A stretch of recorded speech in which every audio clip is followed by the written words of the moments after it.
Hey, it's Joshua Vergara. What's going on, everybody?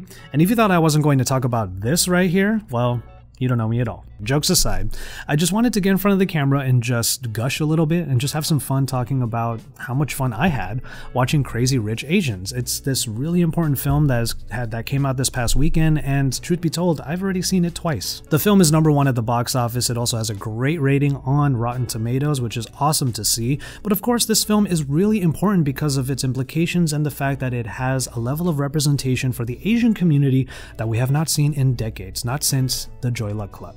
So I wanted to try my best to keep this video simple, but I've already spent the last hour and a half trying to do this video effectively and kind of in a shorter manner, but I just can't stop talking about it. So I'm gonna give it one last attempt, and hopefully this one's gonna stick. Now, there are a lot of conversations about representation happening right now. They have been for a long time, but right now is when we're having the most conversations about it. So the same tropes kind of happen here. With the Asian American community, it's just really awesome to see on the big screen people who represent you. Even if on a superficial level, like people who look like you are on the big screen, it's kind of a really powerful thing. And to be fair, for my Filipino viewers out there, we are represented quite well in this video as well, even if the story is about a Chinese family, particularly in Singapore. Nico Santos is in this film, who does a wonderful job in his role.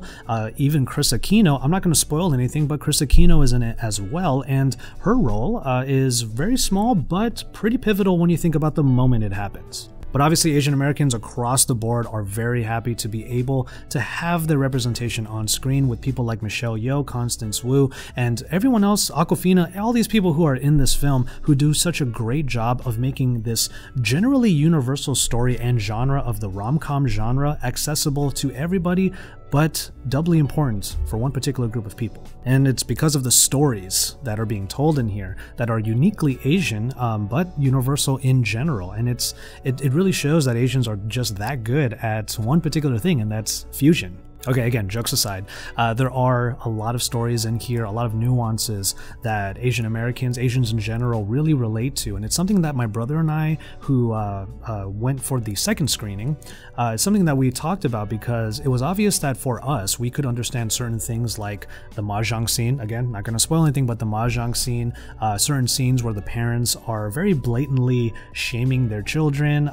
There are also some food-centric portions that we could really relate to that maybe people from non-Asian backgrounds would be able to see and enjoy, but it just means that little bit more for us. And that leads me to something I wanted to share about my viewing experience, because in my second viewing of the film, I actually found myself getting emotional over a scene that kind of surprised me. I'm not really the biggest fan of many different rom-coms, but the genre itself can pull at my heartstrings pretty effectively, and this one did. You know, the sappy parts really do kind of get you, and they do a great job, especially with the score, of making those emotions kind of well up in you. But there was one scene near the beginning of the film where the characters make it to Singapore for the first time, and they go straight to a night market. It kind of hit me in particular because personally, this is the kind of stuff that I like to do with my own friends. I bring them to night markets, to street food vendors and all that. And it's really important to me to be able to share in that experience with them. I mean, clearly food is important to any culture, but in the Asian culture, we have things like night markets that are really important. And as an Asian American, the representation for this kind of meal is generally found in things like Anthony Bourdain's shows like Parts Unknown or No Reservations, and more recently on Netflix in a show called Ugly Delicious. So those shows are a little bit more obvious, and there's a tremendous amount of respect to those people who really put the spotlight on the culture and the cuisine in Asian countries in particular from people like myself. But to see it on the big screen, that just kind of hit me a bit harder because I realized that, you know, this is what makes it real. All of these things that are considered stereotypes, especially when you're talking about the Asian community, when they're shown in a place like Hollywood or on the big screen, those stereotypes become actual things that are real. They become real to audiences who may have viewed them in a very one-dimensional way, but to be able to see them presented the way that they were in a film like Crazy Rich Asians, it sparks conversation. This is the reason why this film is so important, is because not only for the different Asian stories and nuances that were happening, not even for the big implications like the opulence and the extreme wealth of places like Singapore, just in general, these conversations about anything from the film are the reason why it's so important. There were so many different conversations between Asians and non-Asians and just people from all these different backgrounds. They were just trying to relate or to better understand things that were happening on screen. And no, this film is not perfect. There are obviously conversations around this film that could be considered a bit negative. For example, I'll just touch upon it a little bit. The fact that many of the characters in the film that are pivotal to the film and to the story are obviously lighter skinned, and the darker skinned Asians are generally in lower roles. That's a conversation that I've had as a Filipino American about Filipino TV and cinema in general. It's something that we've talked about quite a lot before, but with the conversation starting because of this film, perhaps as more opportunities arise where we can actually show different versions of the Asian experience, we can slowly chip away at that, and that's what's important. But while this film is not able to please literally everyone, that doesn't mean that it's not trying. For example, even the YouTube community is represented here, as Kina Grannis is in the film and in the film's soundtrack. And then the tech community can find a few little details in here, kind of like Easter eggs, because one of the characters has a startup. I kept thinking what kind of startup, but they don't really talk about it. And then earlier on in the film, I did notice a Vertu phone, and I thought that was kind of funny because not really a whole lot of people know what that phone is, and the fact that one of the crazy rich Asians is using it kind of makes perfect sense. So really what I'm trying to do here is just sort of share my experience with the film, and also just suggest to you that if you haven't seen it yet, or if you're on the fence about watching it, that I would really recommend you do so.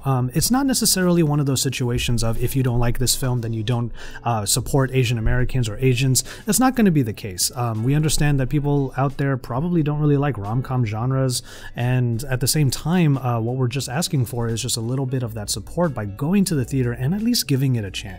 Because the more that there is demand in the entertainment industry for things like this, not only for Asians but for any other group looking for better representation, it's about the demand for this form of media. And to be able to make it clear to the greater entertainment industry that full Asian casts, or just in general Asian representation, and also just the understanding that Asians can be great actors and actresses, because everybody in this film does a great job, it's that kind of demand that will make stuff like this happen more often.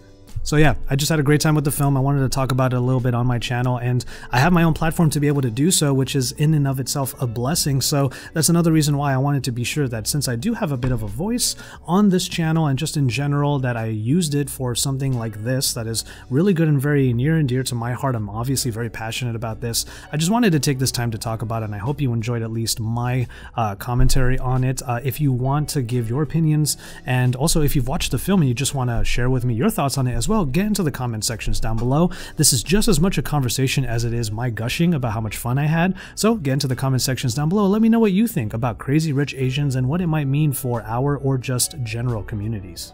But with that said, I'm going to go ahead and call it on this one. I have done so many takes of this video, so hopefully this is the one that I'll be happy with. But with that said, thank you so much for watching once again, and I'll remind you to enjoy your tea, everybody.